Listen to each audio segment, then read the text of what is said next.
I have been amazed at how partisan the Democrats have been in reaction to what President Trump did. By all measures, a pretty exciting, pretty dramatic move, and pretty successful. Now we don't know will the ceasefire hold? Who knows?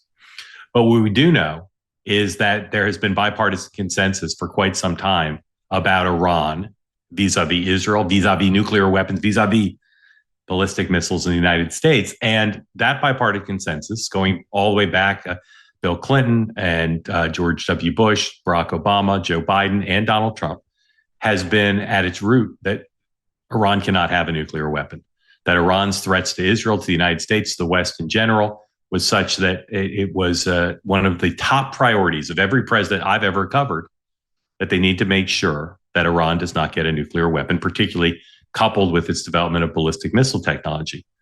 Even at a time of the extreme partisanship we've seen going back till before Bill Clinton, there has been bipartisan agreement. Israel is our ally. It's a close ally. Israel must be protected.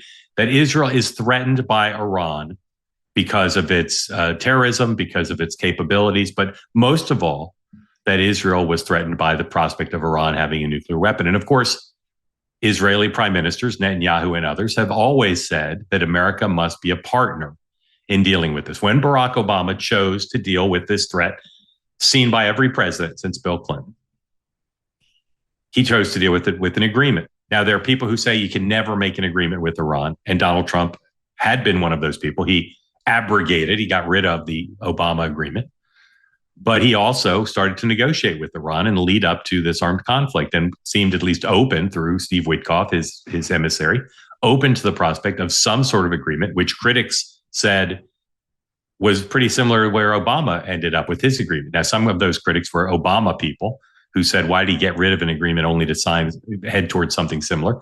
And some of the critics were from the right who said, this is like the Obama agreement and we can't have an agreement like that because it's not safe. Every president has worried about Iran. And no one, with the exception of Barack Obama with that deal, has done anything about it. Donald Trump did.